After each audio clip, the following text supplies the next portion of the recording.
A couple goes to extreme lengths to get out of crippling financial debt, but finds out that these particular lengths and actions have consequences in The Astral Woods, written and directed by Isaac Rodriguez, who's done shorts as well as movies like The Stream, Dead Wave, Last Radio Call, and A Town Full of Ghosts. Check out his IMDb page for the full listing, and it centers around two particular characters: Liz, played by Alexandra Payne, and Sean, played by Marvin Ritchie. They're a couple that basically, they love each other, but we find out through flashbacks and throughout this particular tale that things are not always rosy, but they do love each other, and a plan is hatched to get them out of crippling financial debt that just came about. I mean, these things do happen, unfortunately.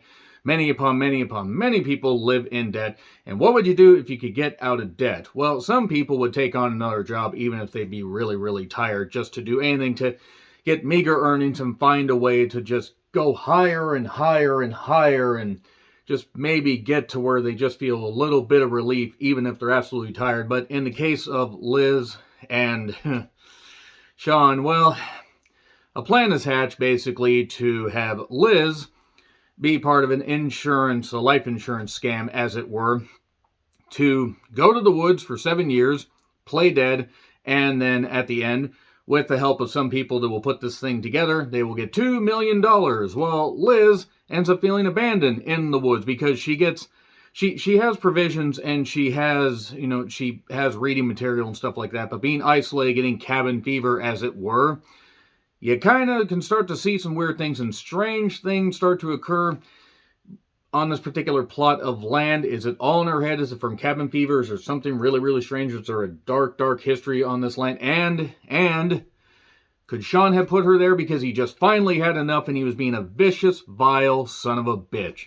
All these questions are eventually answered during the runtime of The Astral Woods. I knew nothing about this movie, and that's the best way I can describe the plot without getting into spoilers, but knowing nothing about it, finding this on the Amazon or in the Amazon pile, when you search through, you find out new releases and new films and everything. It's like all this stuff that I didn't even know existed that hadn't been released. Okay, a few bucks. I plunked down a few bucks. I think it was about $4.55 to rent, and was like, sure, I'll give it a shot. The poster looks sort of interesting, and from the very beginning, I could tell that Isaac Rodriguez put some thought into this. Obviously, it had a low budget. I mean, really, I think there's 5 on-screen characters during this entire thing, and that's not the worst thing in the world, because you can center around particular characters, you can give them the proper motivations, the proper fleshing out, and with the runtime of just 82 minutes with end credits, it doesn't overstay its welcome. It also kind of feels like a long Twilight Zone episode, and I mean that in the most positive way possible. This has life and energy and enthusiasm, and while there are a few things that if you think about them for more than 5 fucking seconds don't really make sense, Isaac Rodriguez hit upon something here. This actually turned out to be one of the most surprising movies of this year. Am I going to say it's perfect? No. There are a few questions that I do have, but I will say that the movie does rely on the strength, particularly of Alexandra Payne, who does a very, very good job as Liz. I mean, playing somebody in isolation, you can go one of two ways. You can go completely over the top, or you can be more grounded, where reasonable reactions could play out, and even with the fanciful eventual reveal of certain things that may or may not be true, it feels somewhat grounded in reality. It takes the idea of a couple wanting to do everything, for the other, but then it turns out that maybe the motivations of one don't exactly, go well with the motivations of the other. Maybe somebody has ulterior motives and motivations. Yeah, it just proves that you should be careful who you trust, and that's pretty much what it comes down to.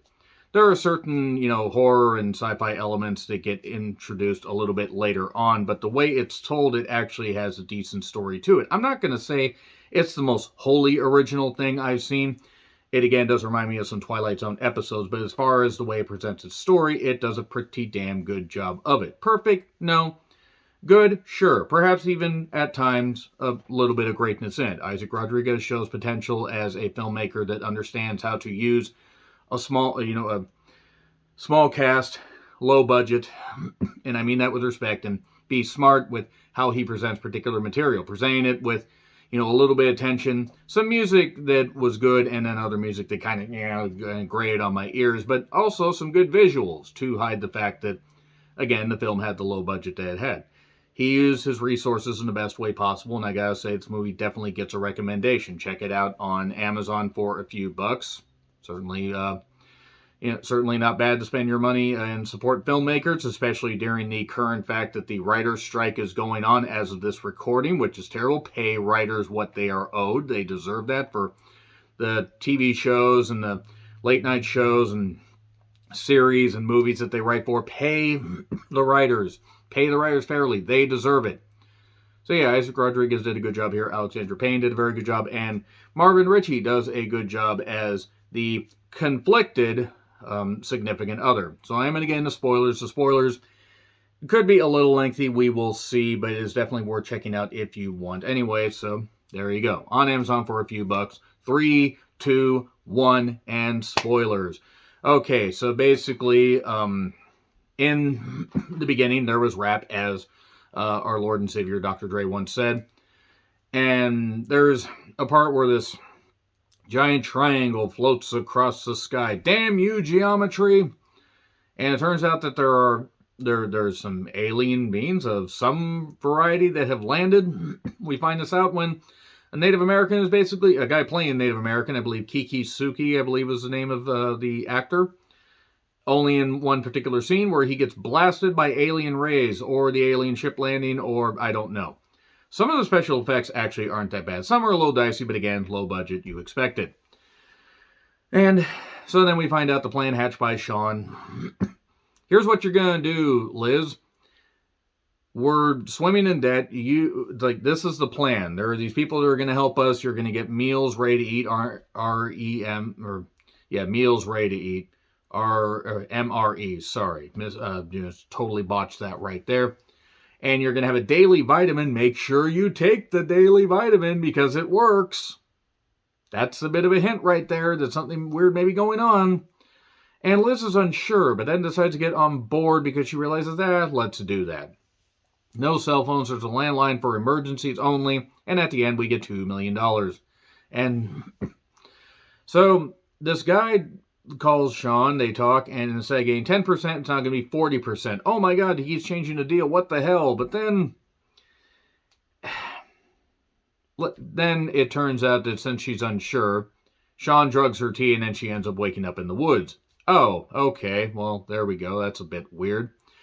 There are some special effects and some weird work at this point where they do, weird, kind of wobbly camera stuff like that, almost like we're looking in a weird kaleidoscope, which I thought was a neat little camera trick and a neat little way to use special effects. Then she answers the phone and basically says, don't try to leave the area. The power shuts off at 8 p.m. and you get one emergency phone call per year. Only call if you're going to die.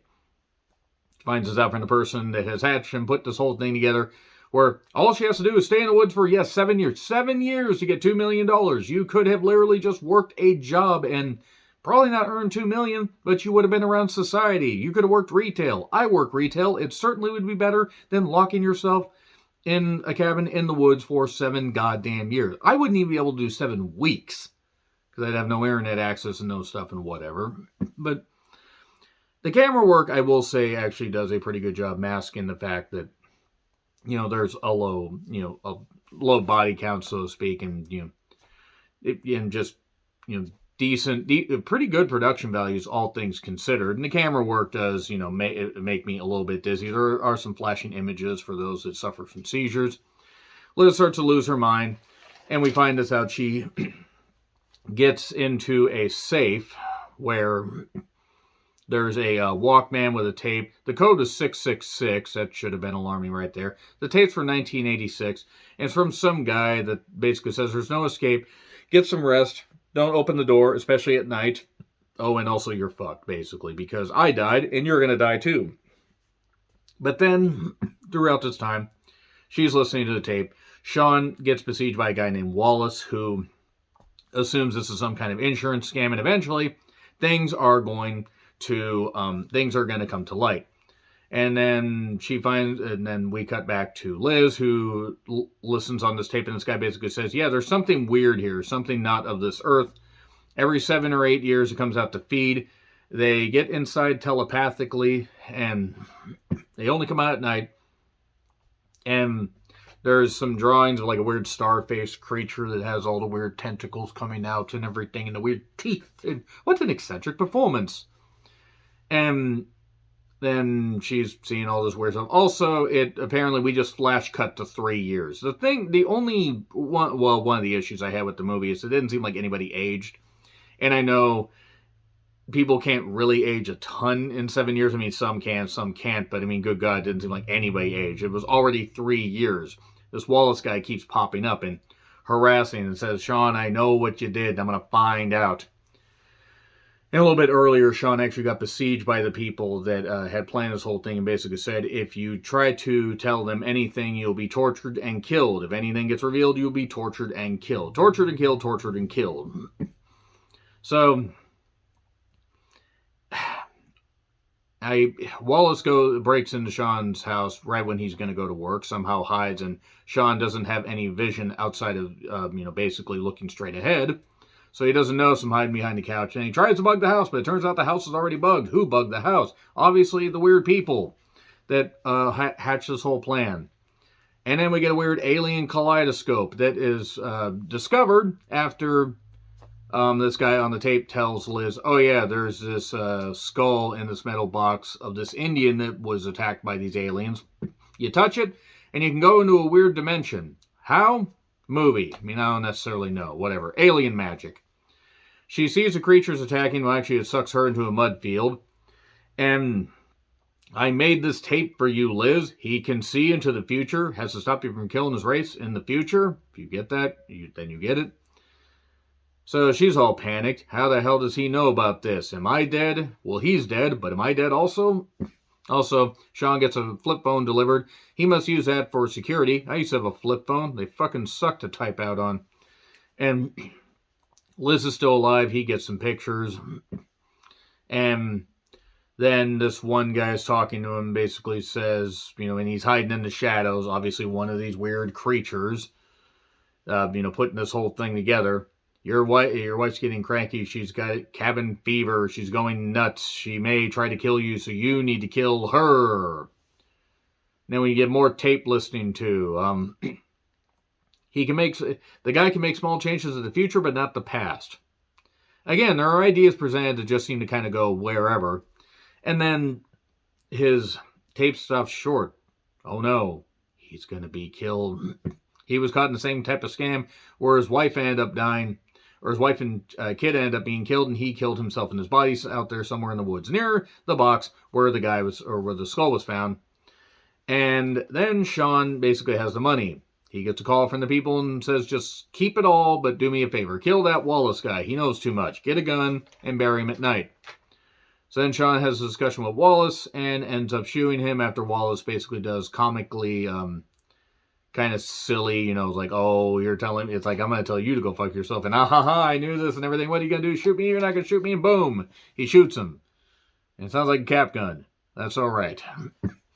Again, I don't mean to point this stuff out. There are times where I could lose myself in the movie, and then there are a few times where the stuff takes me out of the movie. But again, he did the best he could with it. So then she makes a tape, she's blaming Sean, and then she decides to leave. And then she ends up wandering out in the woods, and then eventually is brought back to the cabin by who? By Sean, who's making her food. So earlier in the movie, she found near that, she found while out on one of her trips in the woods, a bone with a knife on it. Got a bone with a knife on it, and soon a bone with a bigger knife, and a bone with a knife so big it'll destroy them all. And then she's upset at Sean. They get in a fight. The gun suddenly doesn't have any bullets, and she stabs him from behind, and suddenly must sever his spine. He can't move his legs. No serious amount of blood. Okay. Then she leaves. She has the money. She listens to the Walkman again when she finds the guy's body. And he says, well, Liz, I took the bullets out of the gun somehow because he's not a ghost. He's a multi-dimensional person. Whatever. Plot convenience, I guess. Take my bones and bury them somewhere far away. Okay. And then they have a discussion. Maybe somewhere in another life. We can meet at a coffee shop that apparently takes place on an alien planet. Why not? And then Sean's taken by the alien beings because they must feed. I mean, I have a few questions during this whole thing, like, how in the world were the aliens able to set this shit up? Why would they need to make it about money? Why wouldn't you just lure a bunch of people there and kill them? Why would you go through all this convoluted effort to do this? I don't necessarily know. Were the aliens actually all in her head? Was Sean going crazy? Who knows? This does prove you should be careful who you date and who you fuck. I mean, maybe more who you date than who you fuck. But actually be careful of both. Again, a few more questions than answers, and sure, there are a few moments where it's like, oh, okay, not really sure they should have tried that, but again, this is just coming from somebody that's watched a whole bunch of movies. Isaac Rodriguez did a tremendous job here with it, and I'll give it a B+, because it had really good ideas, has some good points, and I appreciate it for what it was. Great? No. Well, I mean, at points, great, perfect, no, but pretty good. Pretty good overall. The Astral Woods, ladies and gentlemen, B+. Agree, disagree, what I said, like, share, subscribe, Twitter handle in the description. I'm John Ritlin. I'll see you soon.